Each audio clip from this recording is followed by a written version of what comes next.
Hello guys, ഇത് കുറച്ച് പഴയ വീഡിയോ ആണ് കേട്ടോ. ഞാൻ നാട്ടിൽ പോയപ്പം അനിയത്തിയുടെ വീടിൻ്റെ പാലുകാച്ചുണ്ടെന്ന് ഒന്ന് രണ്ട് വീഡിയോസിലൊക്കെ ഞാൻ പറഞ്ഞിരുന്നു. അന്ന് കുറേ അതിൻ്റെയൊക്കെ വീഡിയോസൊക്കെ ഞാൻ എടുത്തിട്ടിരുന്നു. പക്ഷേ എഡിറ്റ് ചെയ്യാനൊക്കെ നോക്കിയപ്പം ആ വീഡിയോസൊന്നും കണ്ടില്ല. ഞാൻ വിചാരിച്ചു എല്ലാം ഡിലീറ്റായി പോയെന്നേ. പക്ഷേ പിന്നാണ് അറിഞ്ഞത് അച്ചു എല്ലാം പെൻഡ്രൈവിലോട്ട് മാറ്റിയിട്ടെന്നുള്ള കാര്യം കേട്ടോ.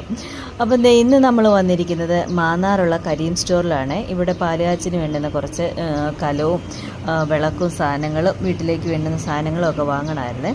അപ്പം നമ്മൾ കലവും അങ്ങനെയുള്ള കുറച്ച് സാധനങ്ങളൊക്കെ വാങ്ങിയിട്ട് പിന്നെ നേരെ പോയത് വളയും മാലയും അങ്ങനെ കുറച്ച് അലുത്തുകുലുത്ത് സംഭവങ്ങളൊക്കെ വാങ്ങാനായിട്ടായിരുന്നു കേട്ടോ. അങ്ങനെ അതൊക്കെ വാങ്ങാനായിട്ടൊരു ഷോപ്പിൽ കയറി അതെല്ലാം വാങ്ങി. ഒരുപാട് കളക്ഷൻസ് ഉണ്ടായിരുന്നു കേട്ടോ. ആ മാന്നാറ് തന്നെയുള്ള ഒരു കടയിലാണ് കയറിയത്. നല്ല നല്ല അടിപൊളി കളക്ഷൻസൊക്കെ ഉണ്ടായിരുന്നേ. അപ്പോൾ ഇതിൻ്റെയൊക്കെ ഒരു ഫുൾ വീഡിയോ ഞാൻ ചാനലിൽ അപ്ലോഡ് ചെയ്തേക്കാം. എല്ലാവരും ഒന്ന് കയറി കണ്ട് സപ്പോർട്ട് ചെയ്തേക്കണം കേട്ടോ. വീഡിയോ ഇഷ്ടമായാൽ ലൈക്ക് ചെയ്യാനും ഷെയർ ചെയ്യാനൊന്നും മറക്കരുത്. അപ്പോൾ ഇന്നത്തെ കുഞ്ഞു വിശേഷം ഇത്രയേ ഉള്ളൂ. ബൈ.